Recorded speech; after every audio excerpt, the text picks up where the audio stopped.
Assalamu alaikum wa rahmatullahi wa barakatuh. It's a great pleasure to host Dr. Salim Ibrahim, who is the author of Women and Gender in the Qur'an, published by Oxford University Press. She also has a forthcoming monograph, Islam and Monotheism, from Cambridge University Press. There are dozens of articles to her academic credit. Dr. Salim holds PhD in Arabic and Islamic civilization, Masters of Divinity from Harvard, and a bachelor's degree with highest honors from Princeton. Now, she will talk on the exciting subject, women, gender in the Quran. Without further ado, I would like to welcome the speaker, please, Salim. Assalamu alaikum wa rahmatullahi wa barakatuh. Bismillahir Rahmanir Rahim. Alhamdulillahi Rabbil Alameen. Wassalatu wassalam ala Rasulina Sayyidina Muhammad sallallahu alayhi wa sallam. Alhamdulillah, it's a pleasure to be with you here today. I'm coming to you from the US. I know there's people watching from all over the world, but I did want to say my heart is with the United Arab Emirates. I really do. I've visited a number of times and really appreciate the culture and the people. So a special thank you to the Muslim Communities Council for inviting me here today. So my work is on women in the Qur'an. And I look at women and gender in the Islamic tradition more broadly, but I decided to focus in the last years specifically on the Qur'an because it is the kalimat Allah, the word of Allah, to a word of guidance to the people. And I find that when I turn to the stories of the women figures in the Qur'an, oftentimes the stories that we have circulating in Muslim communities are actually more based on the qisas al-anbiya, the stories of the prophets, and sometimes they're extrapolated so much so that we miss, as Muslims, the exact words that the Qur'an has to say on these stories and these women figures. And so my work, while not ignoring the broader tradition, the popular tradition of telling these stories and their communal import, my work really seeks to take us back to the exact words and expressions of Allah subhanahu wa ta'ala in the Qur'an. And in focusing on the women figures in the Qur'an, I see my work as a sort of modern genre of tafsir. And so tafsir has a long history, obviously, and I don't claim for myself all of the weight of what it means to be a mufassira. I admit that I am I am coming to the Qur'an in my limited capacity as a person who does Islamic studies and Quranic studies in a Western academy, but nonetheless as someone who's deeply connected to the Qur'an as a life spiritual giving force for myself and for the communities that I work with as a chaplain and as a spiritual caregiver for Muslim communities and wider communities. And so when I'm approaching the stories in the Qur'an, and what I hope to bring to you today is a bit more of this applied perspective. So not just what are the events of the stories, but I'm really encouraging us, and you'll see how I do that today, to make that shift to say, how do these stories apply in a contemporary sense? And so to do that, I'm going to look at three different moments, three different instances in the Qur'an. One story which I think has a very potent opportunity for us as Muslims to reflect on the social dynamics in our community. And so for that story, I'm going to be looking at the wife of the Vizier of Misr, commonly known as Zulaykha. I'll also look at the stories as their ability to give spiritual motivation and guidance to those who are struggling. And here specifically, I'll look at the issue of domestic abuse and the prayer of the wife of Pharaoh that occurs in Surat Tahrim, the 11th verse. And then lastly, I'm going to look at the verse in the Quran in which Maryam, alayhi salam, may peace be upon her, is crying out for because she's experiencing birth pangs and labor. And I'm going to show how having a particular verse like that in the Quran can help people who don't experience birth pangs to empathize. So it's three, looking at social critique. I'm looking at kind of spiritual motivation and solace for people who are struggling with a particular social issue.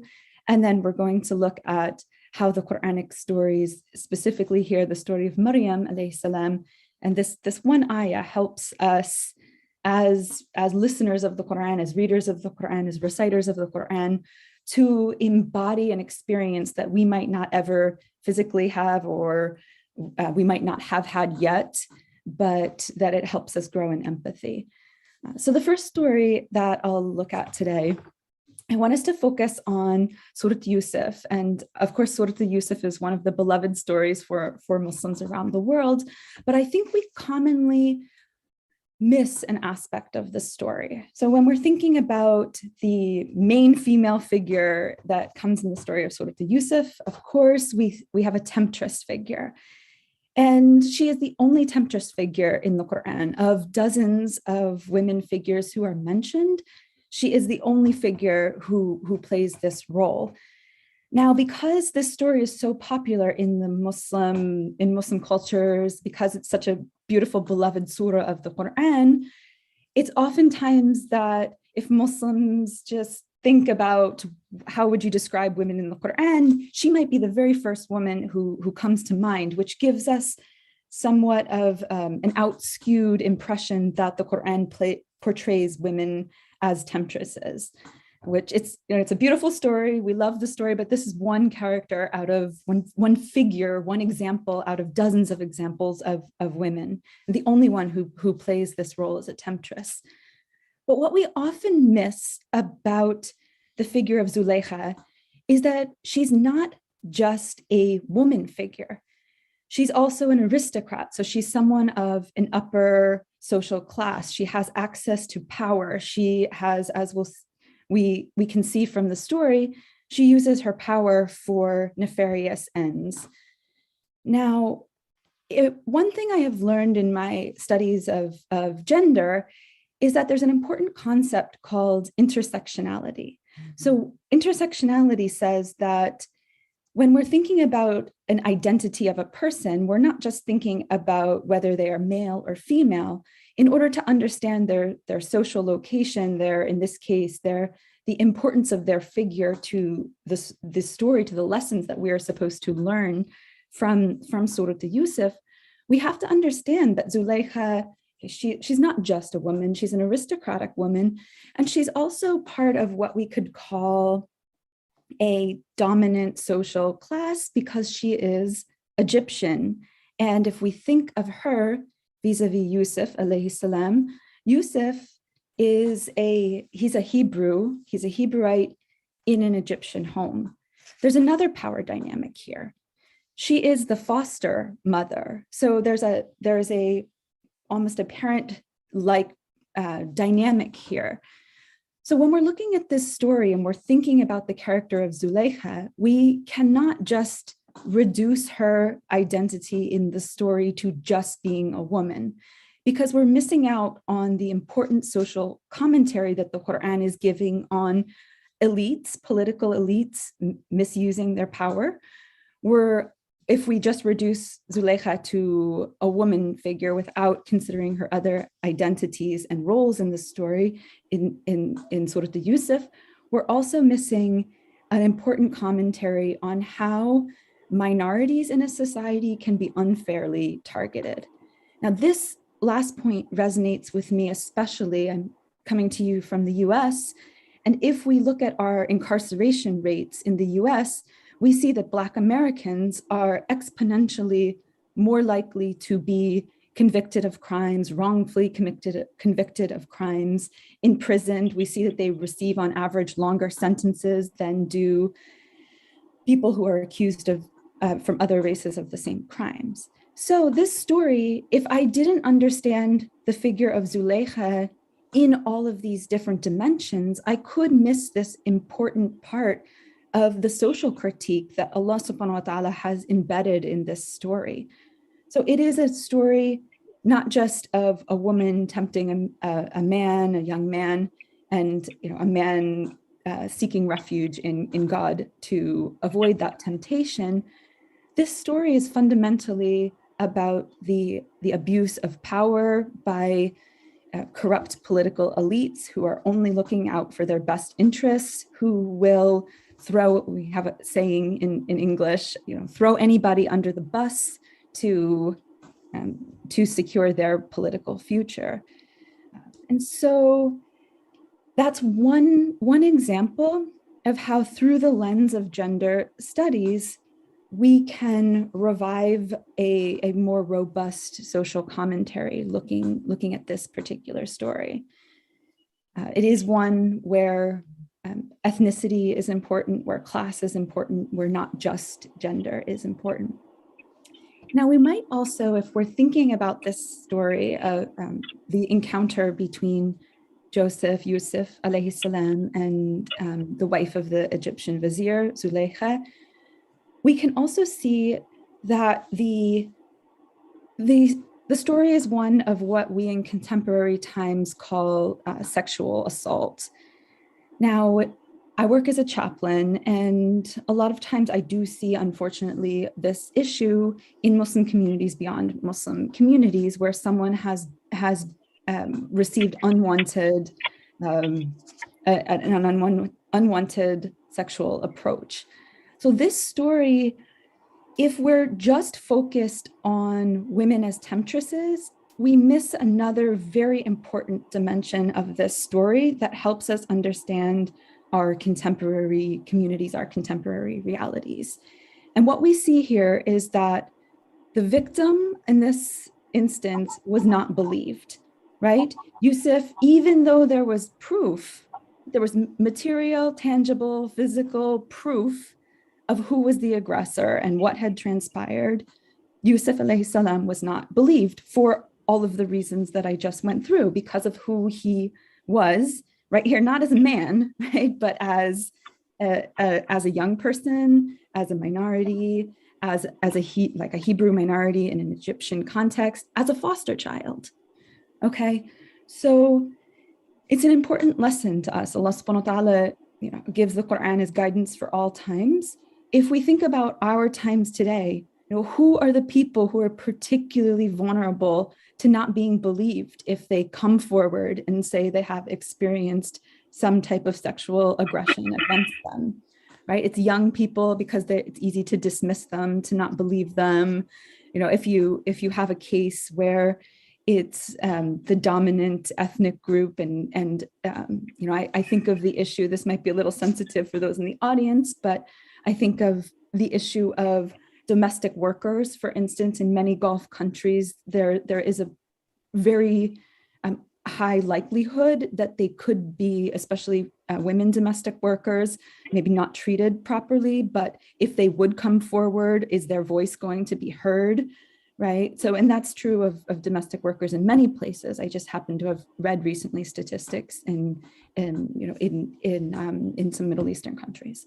So, I'm sorry if that hits home a little bit for people, but this is the reality. This is the truth. And, the Qur'an is a book of haqq, right? And it's meant to hold up, we're meant to read it and not just treat these stories as stories of, entertainment quality. And this is the issue when we come to sometimes this encounter in Surat Yusuf, that it is sometimes just treated on a surface level. But when we really start to dig, we do see that it is a deep social commentary. And then the question is, once we've seen that, how does it change the way that we act in the world vis-a-vis people who might be disenfranchised in this specific way, as was Sayyidina Yusuf. So let's move on. There's much more to unpack there in that story. It's one of the stories I talk about at length in the book, because I think it is such an important social commentary. So let's move now to the end of Surat Tahrim. In this surah is one where we have many female figures mentioned. So of course we have in the beginning, we have two wives of the Prophet Muhammad, may Allah bless the household of the Prophet Muhammad. And we have then at the end, we have Maryam alayhi salam mentioned in the very last verse. But before that, we have the wife of Pharaoh. So Pharaoh, as we know, is, we could say, maybe the worst character depicted in the Quran, the worst figure. And here we have a very horrible figure who is married to a very righteous woman, according to a hadith, one of the most righteous women who have ever lived. Right before this in the surah, we have two other women mentioned, and we have the wife of Lut and the wife of Noah. And here we have two women who are damned to hell, but their husbands are extremely righteous, they're prophets. And so Allah subhanahu wa ta'ala gives us in this surah two examples back to back. So let's see if we can get that muted. Okay. Toy, why are you hiding there? Dr. Abbas, can you do it on your end? Participants. Thank you. Yeah, it's okay. I have told him, I have told Okay. him to mute his mic. He's making some trouble. Okay. Thank you. So we have Allah subhanahu wa ta'ala is the adl, right? The most just. And even in this small surah, we see this justice, this balance in portraying a righteous woman figure and in the wife of Pharaoh, and then another righteous figure in Maryam alayhi salam, right back to back with mentioning two women figures who are damned to hell. We see that even in the way that Allah subhanahu wa ta'ala organizes the Qur'an, that we can see this gender justice, we could call it. Now, if we look, I want to just hone in on the verse where it's a verse of prayer, where the wife of Pharaoh is asking Allah subhanahu wa ta'ala for a house close to Allah subhanahu wa ta'ala in paradise, and is asking reprieve from the unrighteous folk, from Pharaoh and the people around him. Now, this is one of 7 verses in the Quran in which a female figure is praying. This is actually, if we're reading through the Mus'haf, the very last ayah where we have the voices of women kind of directly speaking. And this ayah is very important because it addresses one of the biggest social issues that women face in the contemporary world, potentially throughout most of history, is that they're prone to being physically mistreated in their home settings, right? So we know from the tafsir about the wife of Pharaoh, Asiya, as she's known, that this was her struggle. This was part of her struggle. She is married to not only a tyrant in the political realm, but a tyrant in the home as well. And so her prayer is for the sakina, right? The place to reside that is peaceful in paradise, because she's not getting it in the world.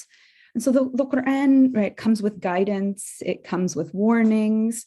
But here is a beautiful example where there is, Allah subhanahu wa ta'ala is giving solace to women, who may be reading the Quran, who this is their circumstance. They cannot get peace in the world because they can't get peace in their home. So their hope is for peace in the akhirah. May Allah subhanahu wa ta'ala support all people who are in this situation.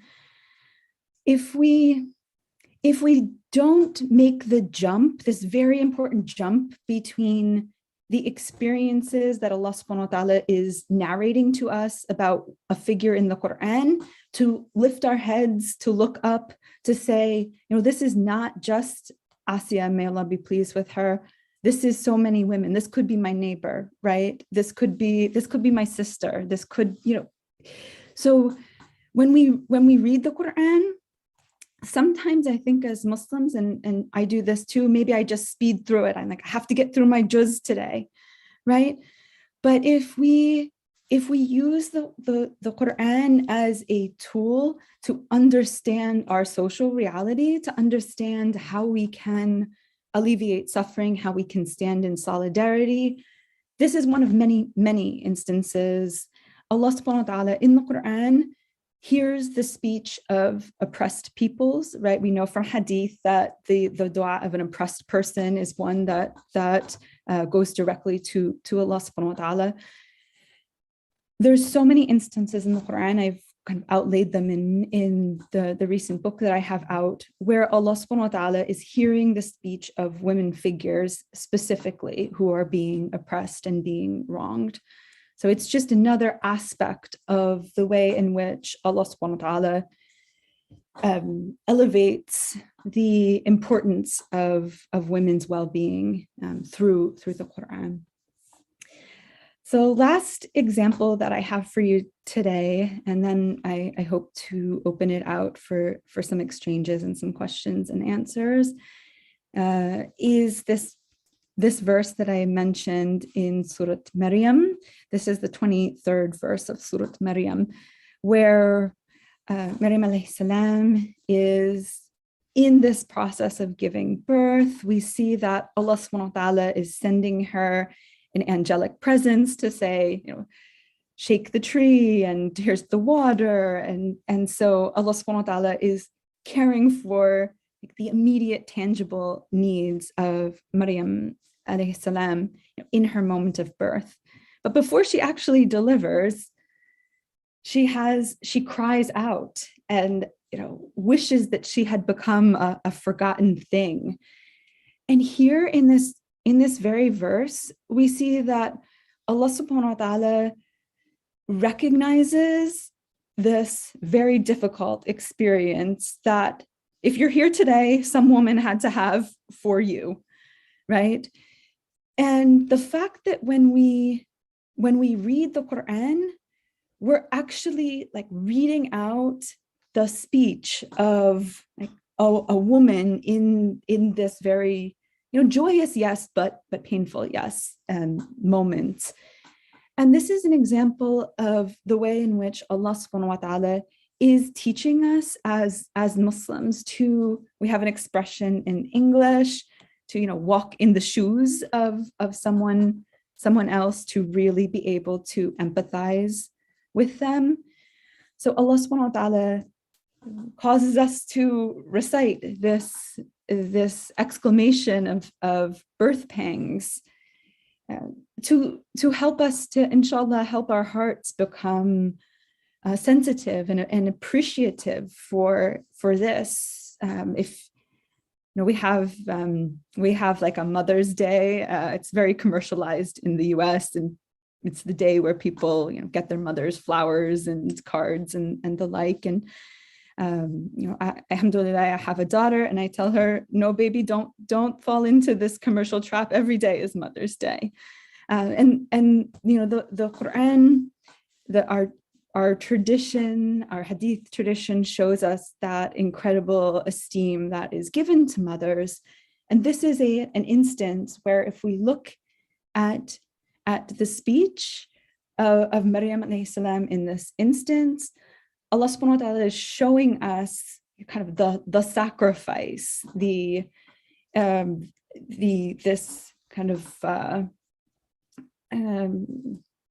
I want to say this is Allah subhanahu wa ta'ala does not make motherhood just about roses, right? No, there's some sacrifice in that.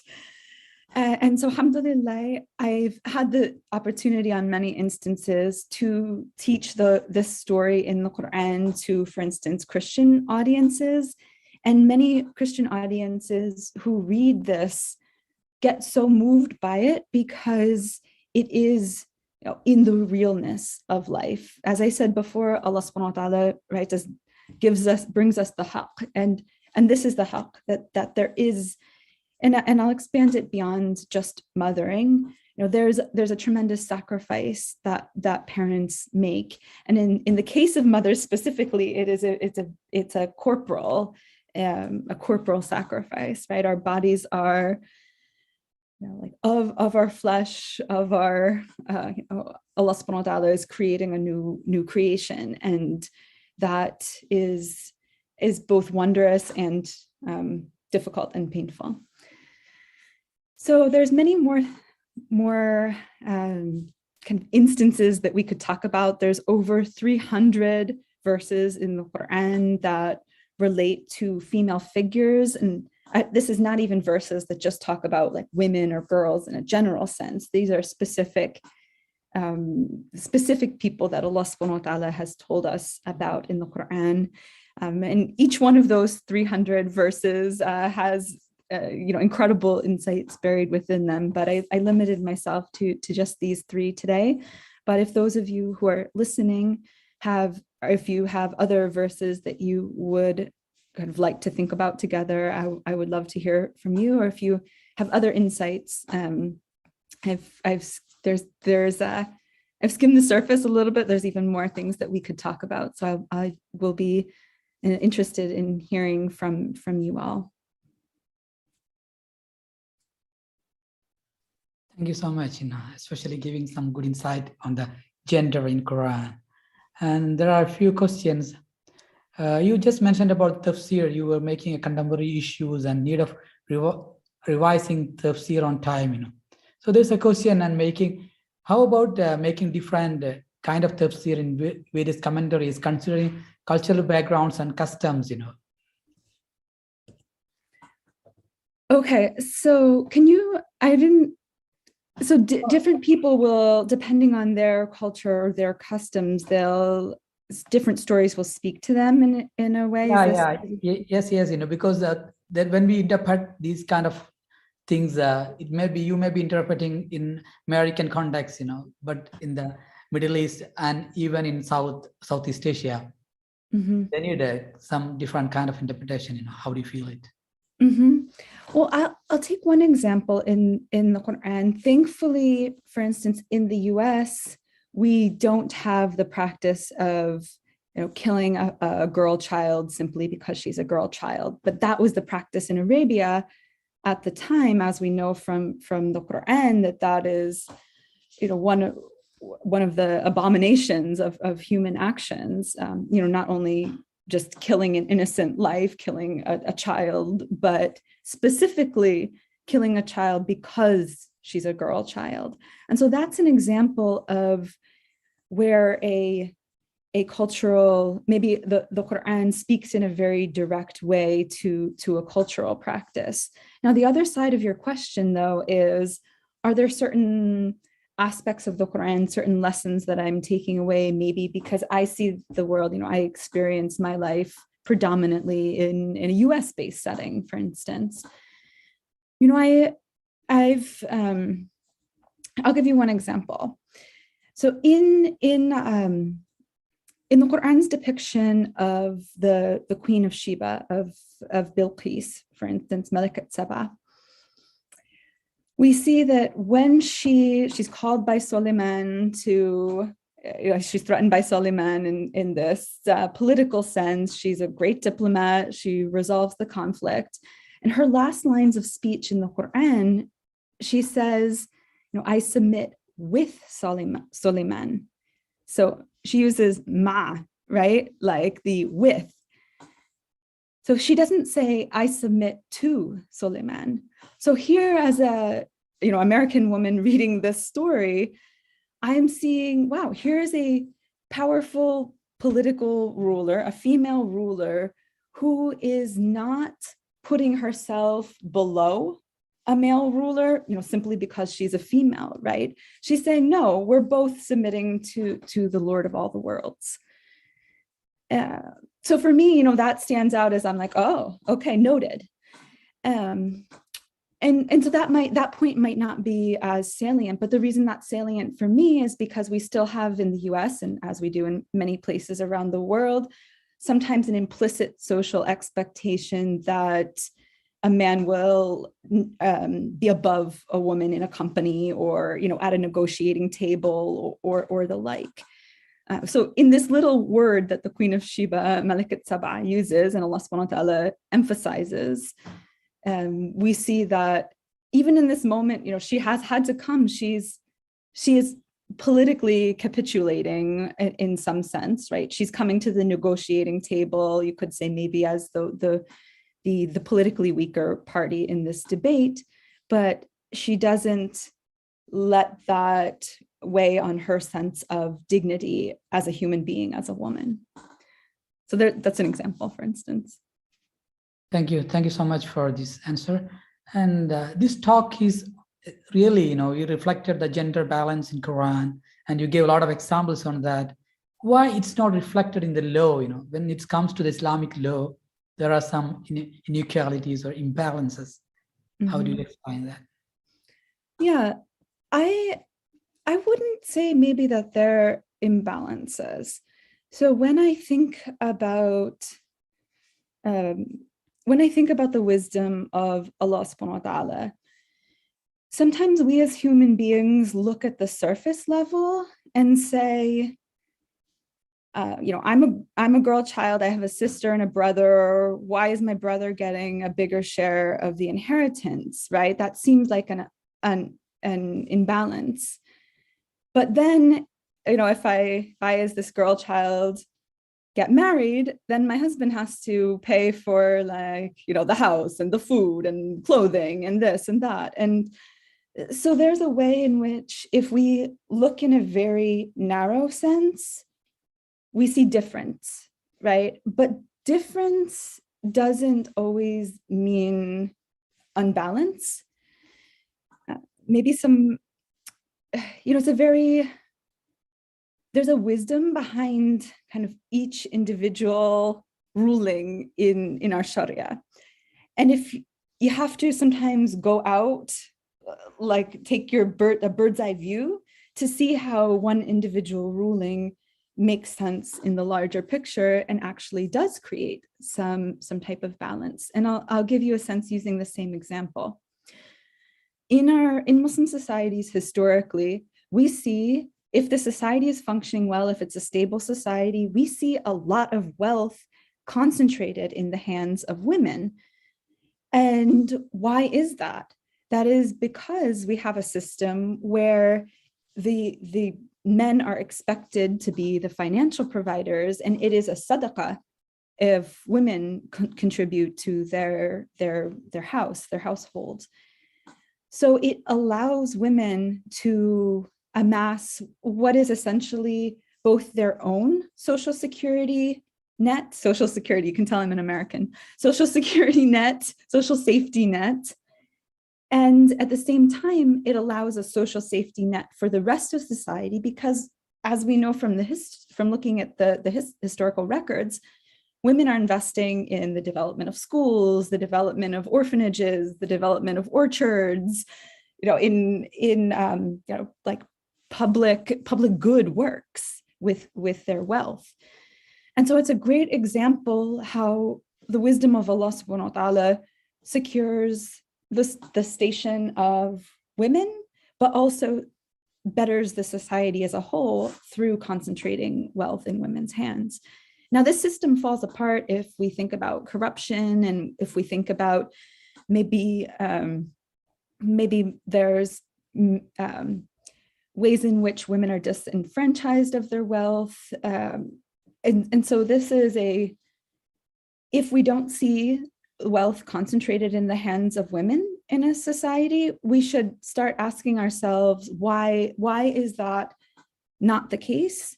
Because that seems to me to be part of the divine wisdom of setting up the Sharia as it is. So something has, if we see women in poverty, we have to ask ourselves, where is the corruption?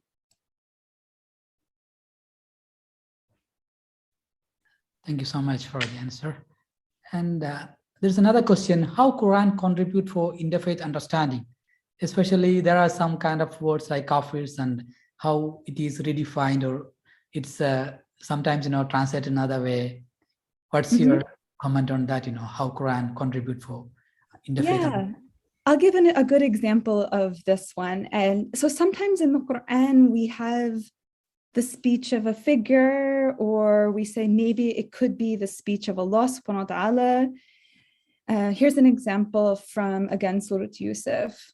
When at the very end of the story, finally Yusuf gets out of prison because of his own advocacy. By the way, it's a good commentary on how, victims of unjust judicial systems need advocates, right? Because when Yusuf gets out, there's an exchange where the wife of the vizier, Zuleika, finally has to say, yes, like I am one of the liars, right? That Yusuf alayhi salam has told the truth.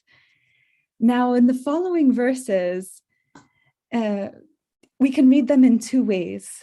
The majority of exegetes read them as these are Yusuf's words, Joseph's words, alayhi salam, and essentially he's saying, I don't absolve my own soul, like verily the nafs kind of is, the nafs can cause people trouble, right? Is the gist of it. Some commentators, in a minority, have read those as the words of Zuleika herself, kind of in a deeper sort of apology and a deeper sort of reckoning with what she has done and an explanation, potentially. And now, if I'm reading this story and this account, and I want to see a deeper apology on Zuleika's part, not just, he's telling the truth. But if I really want to see this, interior, heartfelt reckoning, then that could be the case if we understand that speech to be the speech of Zuleika. If we understand this speech to be the speech of Yusuf, alayhi salam, which I actually think is kind of the more internally consistent, plausible reading, we see the humility in a person who has just been vindicated, who has just been proved right, who has been exonerated, but yet is still dignified but humble. And so either way, it's an interesting lesson on if we read those verses as being Zuleika's speech, then we see, a way to really internalize an apology, not just say, I'm sorry, surface level, but to, take it in and really reckon with what it means to have done something wrong and to have caused somebody harm. If we read it as the speech of Yusuf, alayhi salam, we have a beautiful lesson on when you are right in an argument, how not to be arrogant, how to, be dignified and humble at the same time. That's great. In another sense, in same way, there's a chapter on Maryam, how that influenced an American Christian community. Yeah, many American Christians are so surprised that the Qur'an, even many American Christians don't even realize that Isa and Maryam and so many other biblical figures are part of the Quranic discourse. So personally, one of my great delights in my teaching life is to work with Jews and Christians and read comparatively the stories in the Hebrew Bible and the Christian Testament up against the stories in the Quran. And this is maybe an important part to emphasize with the audience here today. When I do that process, I'm always coming to it out of a great sense of humility as well, because while the Quran, I look to that is my guidance, that is my personal foundation. There is so much that I have learned over the years in talking with Christians and with Jews about the way figures are understood in their traditions too, because there's many aspects of the stories, as we know, run parallel. Sometimes the Quran explicitly differs, but many times the stories are parallel. So there's fantastic insights, not just when I'm dialoguing with rabbis or with pastors or biblical scholars. it's also to see, for instance, how the Qur'an is creating this dialogue, right? It's calling us into dialogue in many ways with Christians and Jews, because we share the same rough outlines of a lot of stories. Thank you so much. And there is a comment, it's on generalizing the domestic working, in Middle East. And maybe to add that, I have also my personal experience. My neighbor was working here for 15 years. Then for some ailment, he could not prolong it and he went back home. Now still last 10 years, they are paying the same salary that he was receiving here, So maybe the media in West, they sometimes manipulate the issues of these, Just for instance, I got a comment on that. And there's another question. Maybe if you have anything, you can just talk on that, or just we'll go another question. Yeah, I just to emphasize this aspect of kind of mutual care and concern. And what I found is that sometimes when we as Muslims read our Quranic accounts, and we read them with maybe Christians or Jews, we want to get caught up in the little details of where the story differs. And I think sometimes the even richer dialogue is to try to understand the common values and kind of the common takeaway lessons that the stories hold, because that's, it's interesting to discuss the differences, and I don't suggest that we minimize those, but especially just to start out emphasizing the common values that the stories are conveying, that the common kind of moral foundation. Thank you. There's another question. It's related to you personally, I think. Your contribution to women critic reading Quran has a great impact to Muslim communities. What are your main reasons to write this? How are they related to current women empowerment movement among Muslims and beyond? Yeah, that's a great question. I think one of the things I want to model for people, may Allah subhanahu wa ta'ala, make this possible, is that anyone can learn Arabic and get devoted to the Qur'an. I mean, I didn't know a word of Arabic for about half of my life, right? And so it's no matter where people are sort of in their Quranic studies or their relationship with the Qur'an, that there's so much wisdom, right? And some of it we can access in translation, but there's even more that can come through when we can start accessing the Qur'an, as the Qur'an in Arabic. And so I want to maybe just take this moment, maybe there's native speakers and Arabic comes easily for them, but there's the language of the Qur'an is very different from just your spoken Arabic. So even if whether you don't speak, kind of any Arabic, don't understand any Arabic, or whether you are kind of proficient, because of the complexity, the beauty of the Quranic language, there's still a lot of room to study. And in that studying, the studying itself is a spiritual process, because Allah subhanahu wa ta'ala, in and helping us understand the Qur'an, and inshallah in our striving to understand the Qur'an and to apply it to our world, inshallah we get rewarded and benefit for that. May Allah forgive me for things that I've said wrong, and may Allah subhanahu wa ta'ala support us in that process. But it's an act of devotion, not just to, like I said before, not just to read it through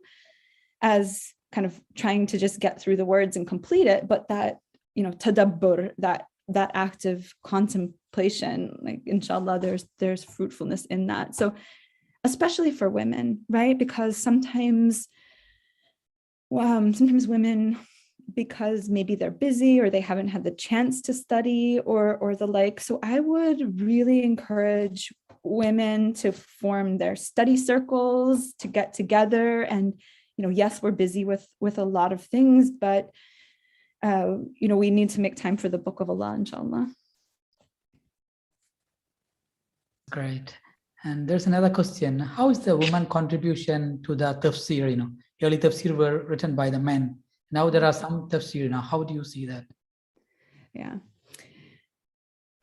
So I sigh here because it's a little bit of a loss, I think, in Islamic history that we don't have more tafsir specifically written by women. So we know that women were very involved in the oral tradition and passing down knowledge like this. And we do know we have so many women scholars. Actually, right behind me is one of the beautiful books on women hadith translators.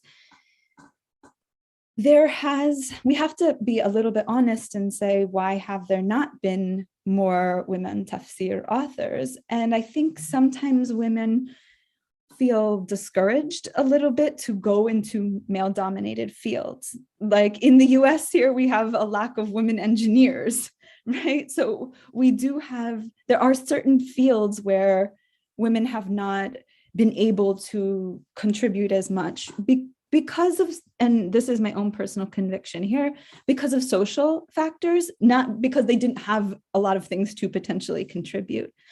So alhamdulillah, we're in an age where more women have the time to write. And I think that, more women have been able to access the education that would allow them to write, the channels of distribution, alhamdulillah. So I think it's a really fascinating period in Islamic history to all of a sudden have many women's voices. And we get to see perspectives that actually we don't have to date in the tafsir tradition, because it's a slightly, when women are bringing to their lived experience, they see things that maybe many generations of male commentators haven't quite seen in the same way because they don't have the same lived experience. Thank you so much, especially for joining us this evening and giving a wonderful lecture on the gender and especially the women gender in the Quran. And I really appreciate for your coming and joining us. Especially, I hope we will have more chances in future after coming with a new book, and we'll meet here again maybe for the conference that will be rescheduled soon. Thank you all, and thank you for your hosting and for getting all this wonderful chance to dialogue and debate and study. So may Allah subhanahu wa ta'ala bless us and bless all of you, and give us useful knowledge and complete understanding, inshallah. See you. Assalamu alaikum. Assalamu alaikum rahmatullah.